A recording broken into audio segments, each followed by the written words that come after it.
Hello everyone and welcome to my Royal Family Today update channel. I hope everyone is having a wonderful day. Before we begin, please hit the subscribe button and give this video a thumbs up. The royal family has reduced official engagements, leaving King Charles in a difficult position. Royals are still required in this country, but their diminished numbers have resulted in fewer engagements. The slimmed-down royal family of King Charles had 7% fewer engagements in the first half of this year than the previous year. The firm, which is presently down to 11 persons on formal tasks, is accomplishing much less than when there were 15 working royals in 2019. This may make it more difficult for charities to obtain financial backing and acknowledgement for their efforts, and it may not help the public's perception of the monarchy, say seasoned royal observers.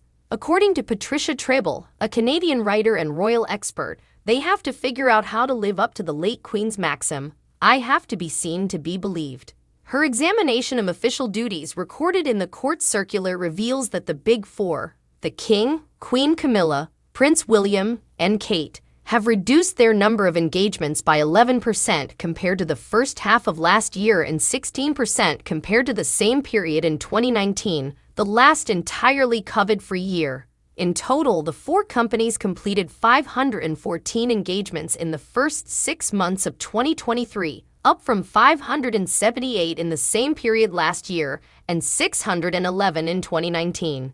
The significant difference in 2023 is the paucity of abroad excursions, which aides blame on the build-up to the coronation in May.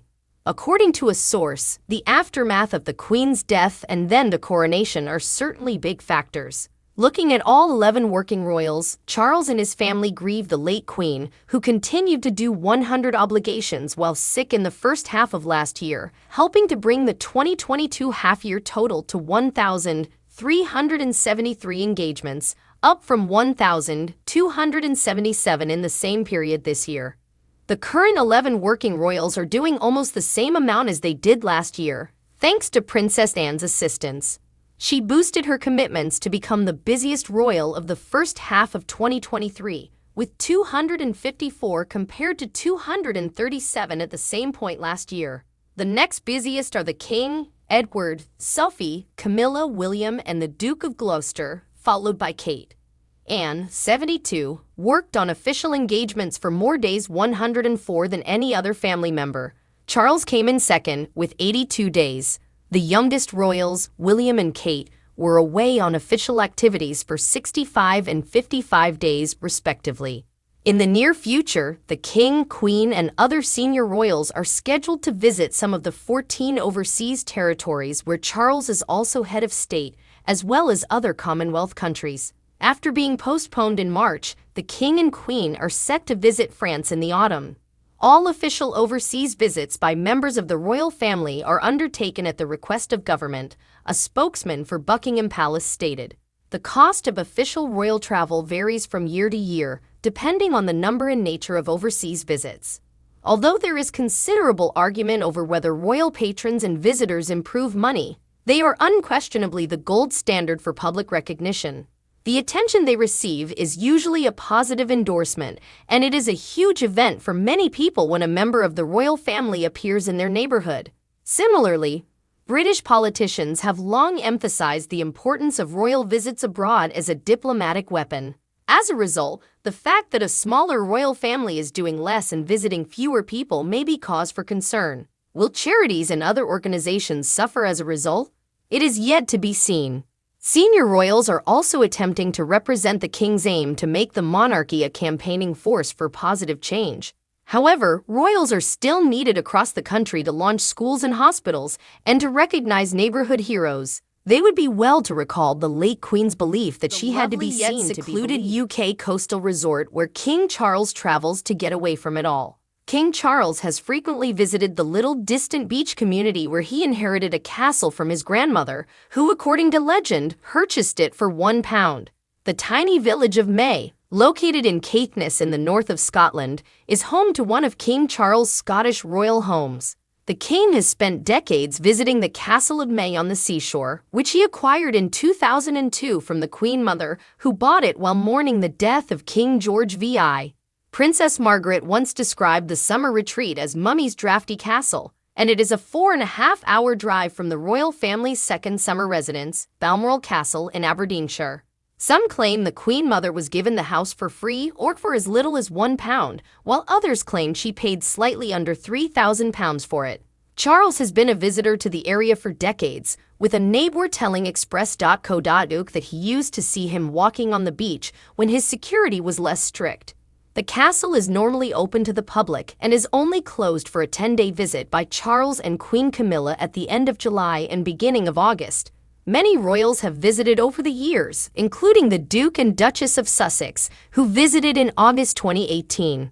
When the Queen Mother died, Charles, known as the Duke of Rothesay in Scotland, inherited the property and has visited the area every year since, building a close bond with the far north of Scotland.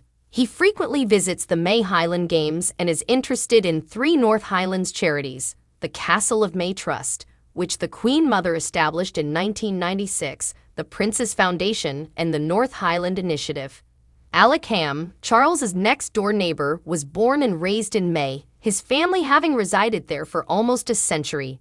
Despite residing only 500 meters from the castle, he has never met the king, though he recalls seeing him walking down the shore 50 years ago. The 65-year-old told Express.co.uk that he no longer sees Charles and the royals as frequently as security has tightened over the years. "We've always been neighbors," he explained.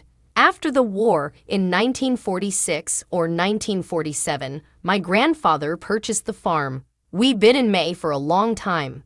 I remember Charles walking along the front of the shore just in front of our house when I was a bairn and staying with my grandfather.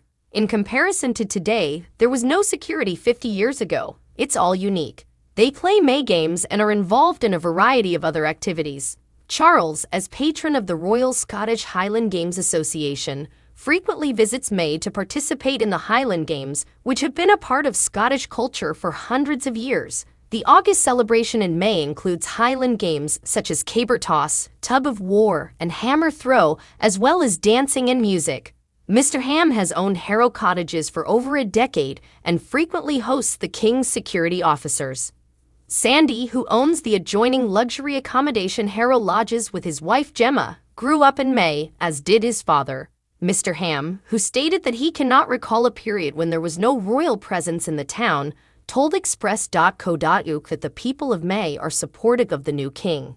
"The castle brings good tourism to the area," remarked the 39-year-old, who has attended events with Charles. "Overall, people have a favorable attitude of the royal family. Charles has been extremely supportive of local businesses that have approached him, so I can only speak highly of him. I believe he does wonderful things for the community." After her husband, King George VI, died, the Queen Mother purchased what was then Barrowgill Castle from Captain F.B. Imbert Terry in 1952 after spotting the tower while visiting friends. She'd have been staying on the neighboring distant Dunnet estate, owned by Commander Clare Viner and his wife Lady Doris Viner, when she decided to take up the project after learning that the castle was to be abandoned. She then spent 3 years repairing the house, installing power and running water.